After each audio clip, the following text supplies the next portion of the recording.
उच्च प्रबंधन को आवधिक प्रगति रिपोर्टिंग के लिए चरण दर चरण प्रक्रिया सीखने जा रहे हैं। प्रबंधन को रिपोर्ट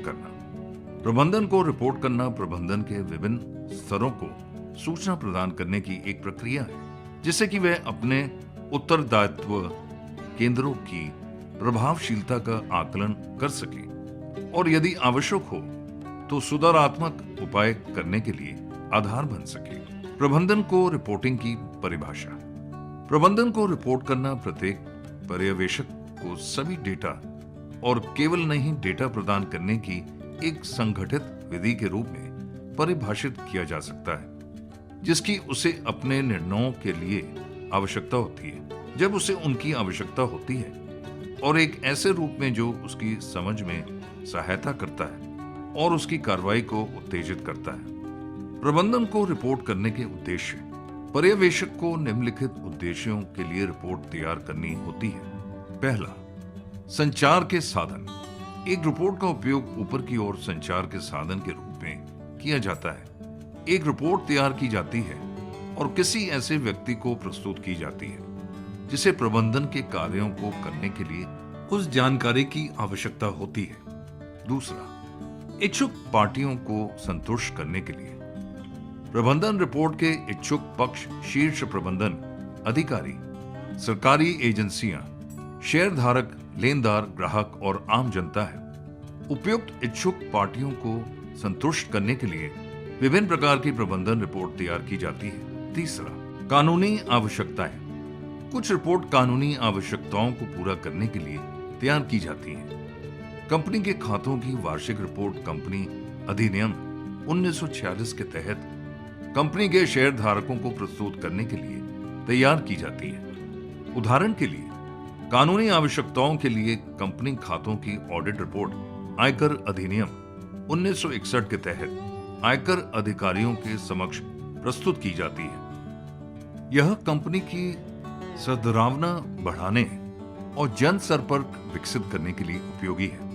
पांचवा, प्रदर्शन को मापने का आधार।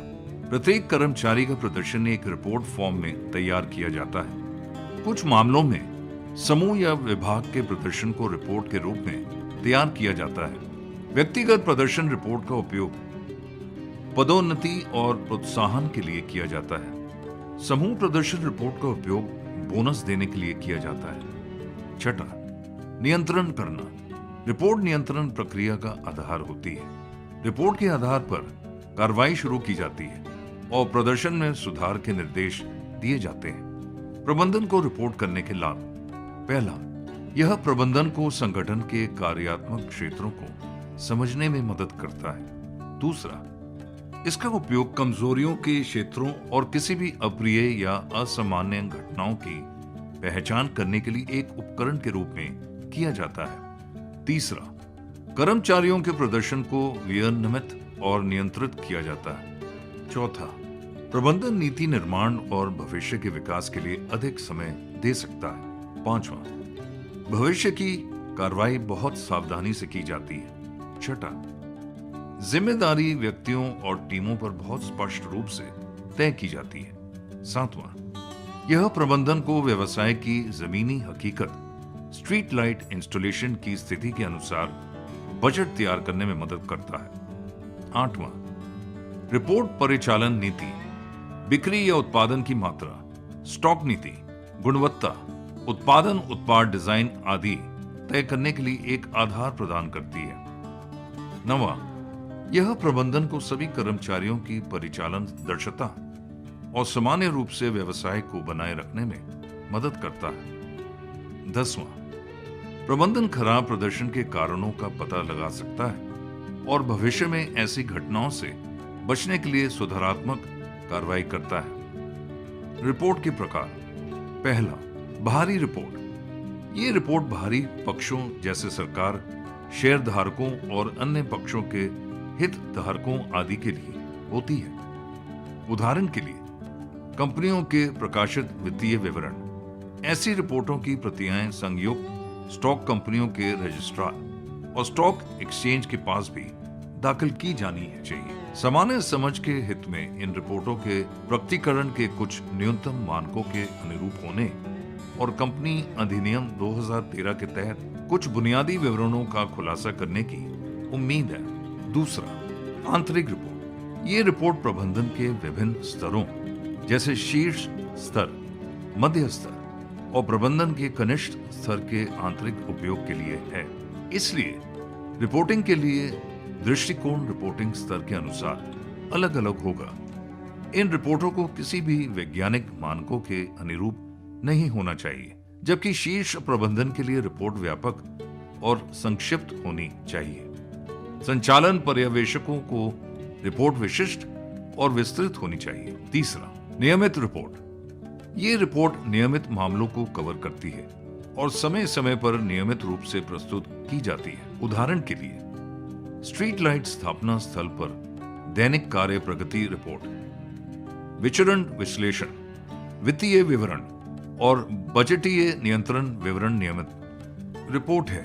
उन्हें एक निश्चित कार्यक्रम के अनुसार प्रबंधन के विभिन्न स्तरों पर प्रस्तुत किया जाता है। नियमित रिपोर्ट आमतौर पर मुद्रित या साइक्लोस्टाइल फॉर्म में होती है, जिनमें रिक्त स्थान भरे जाते हैं। अधिकांश आंतरिक रिपोर्ट नियमित रिपोर्ट की प्रकृति की होती है। सामान्य तौर पर नियमित रिपोर्ट दैनिक प्रगति दर्शाती है। चौथा, विशेष रिपोर्ट। विशिष्ट अनुरोधों या निर्देशों पर विशेष अवसरों पर प्रस्तुत की जाने वाली रिपोर्ट विशेष रिपोर्ट होती है।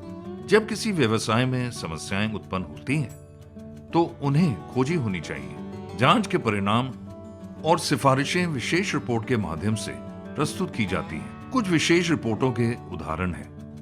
1. प्रतिस्पर्धा उत्पादों के बारे में जानकारी की रिपोर्ट। 2.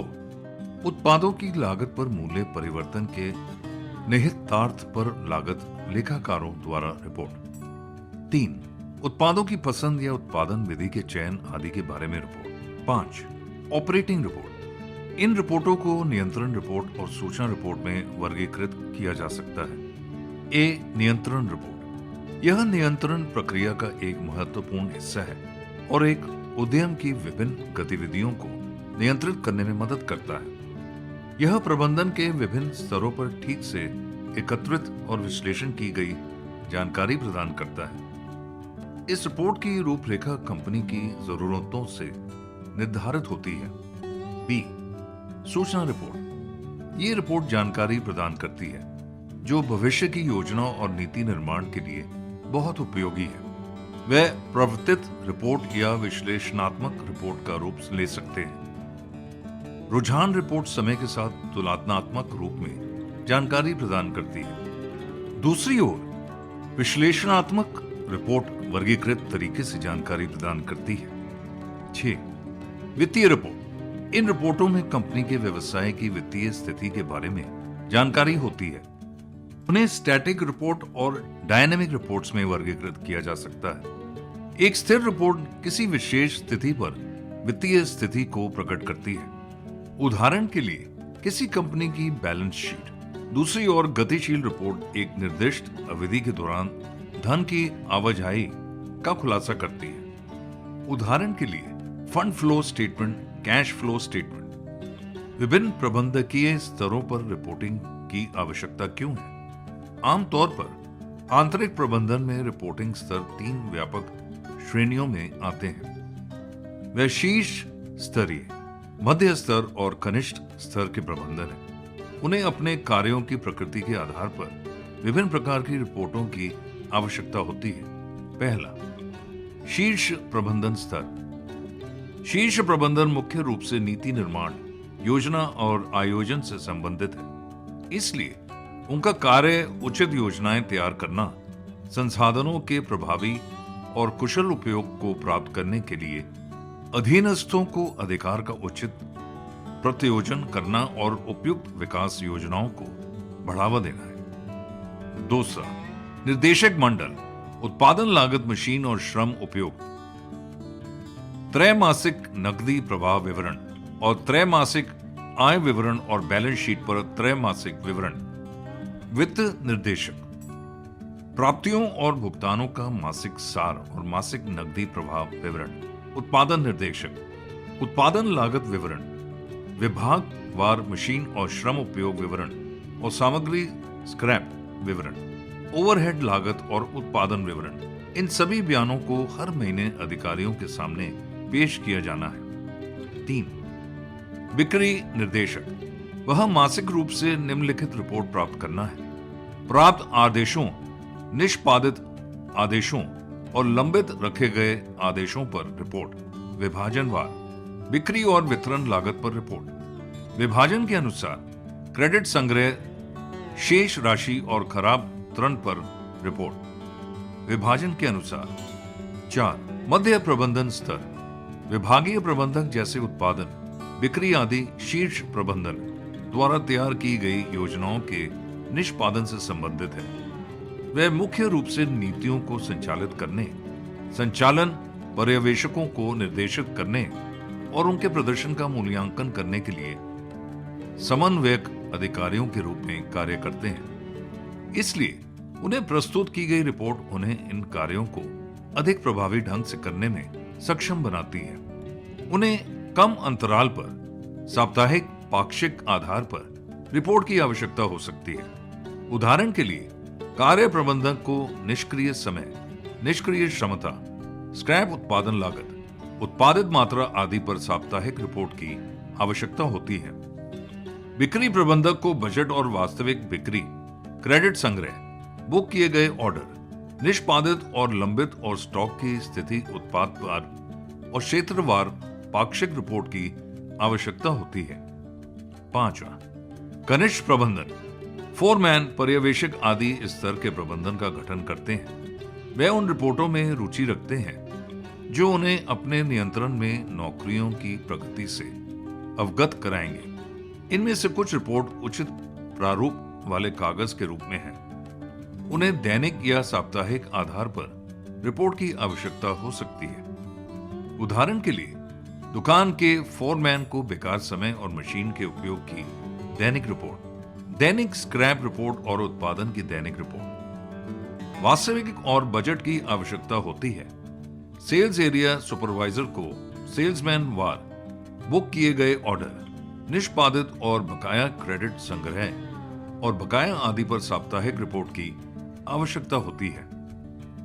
आमतौर पर प्रत्येक पर्यवेक्षक स्ट्रीट लाइट स्थापना और रखरखाव स्थापना और रखरखाव टीम के कनिष्ठ अभियंता को रिपोर्ट करता है। अधिकांश स्थानों पर कोई टेक्नीशियन स्ट्रीट लाइट स्थापना और रखरखाव की भूमिका नहीं है। इसलिए सहायक टेक्नीशियन स्ट्रीट लाइट स्थापना और रखरखाव सीधे पर्यवेक्षक को रिपोर्ट करता है। प्रत्येक पर्यवेक्षक के पास सहायक टेक्नीशियनों की एक टीम होती है। प्रत्येक सहायक टेक्नीशियन स्ट्रीट लाइट स्थापना और रखरखाव में आमतौर पर 2 या अधिक तकनीकी सहायक होते हैं जो उनका समर्थन करते हैं।